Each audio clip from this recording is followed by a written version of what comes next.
రాజధాని అమరావతి పనులను ఏపీ ప్రభుత్వం పరుగులు పెట్టిస్తోంది. అంతర్జాతీయ స్థాయిలో అమరావతి నగరం ఉండేలా ఏపీ ప్రభుత్వం ప్రణాళికలు రచిస్తోంది.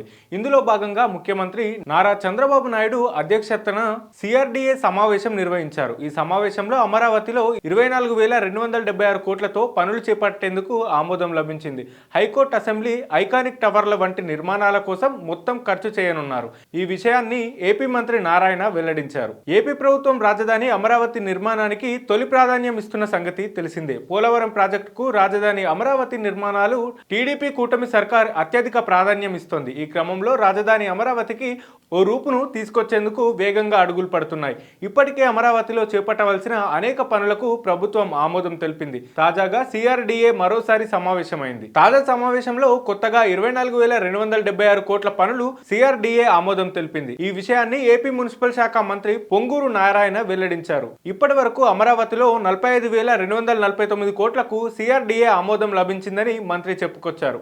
మరోవైపు రాజధాని అమరావతిలో 2 సంవత్సరాల్లోగా రోడ్ల నిర్మాణం పూర్తి చేయాలని లక్ష్యంగా పెట్టుకున్నట్లు మంత్రి నారాయణ చెప్పారు. నిర్మాణ సముదాయాలను 9 నెలల్లోగా పూర్తి చేస్తామని చెప్పారు. సోమవారం సీఎం నారా చంద్రబాబు నాయుడు అధ్యక్షతన జరిగిన సిఆర్డీఏ సమావేశంలో అసెంబ్లీ, హైకోర్టు, ఐకానిక్ టవర్ పనులు ఆమోదం లభించిందని నారాయణ చెప్పారు. దీనికి సంబంధించిన టెండర్ల ప్రక్రియను 3 రోజుల్లో టెండర్ల ప్రక్రియ ప్రారంభిస్తామని చెప్పారు. అమరావతిలో 5 ఐకానిక్ టవర్లు నిర్మిస్తామన్న మంత్రి పొంగూరు నారాయణ 5 ఐకానిక్ టవర్ల కోసం 4,665 కోట్లు ఖర్చు చేయనున్నట్లు చెప్పారు.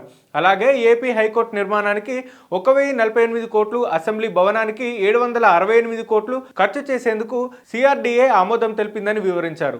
జోగి రమేష్ తో కలిసి TDP MLA Gouthu Sirisha rally clarity ఇచ్చిన లచ్చన్న మనవరాలు. మరోవైపు ఏపీ అసెంబ్లీ భవనాన్ని 103 ఎకరాల్లో నిర్మించాలని ఏపీ ప్రభుత్వం భావిస్తోంది. ఇందుకు 768 కోట్లు ఖర్చు చేయనున్నారు. అలాగే నగరం మొత్తం కనిపించేలా అసెంబ్లీపై టవర్ ఏర్పాటు చేయనున్నారు.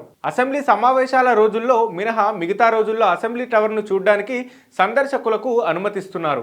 ఈ విషయాన్ని మంత్రి నారాయణ వెల్లడించారు. అలాగే 4 జోన్లలో రోడ్ల టెండర్లకు 9,699 కోట్లు, ట్రంక్ రోడ్లకు 7,794 కోట్లు ఖర్చు చేసేందుకు సిఆర్డీఏ ఆమోదం లభించిందని మంత్రి నారాయణ వివరించారు. కేబినెట్ సమావేశంలో వీటికి ఆమోదం తెలిపే అవకాశాలున్నాయి.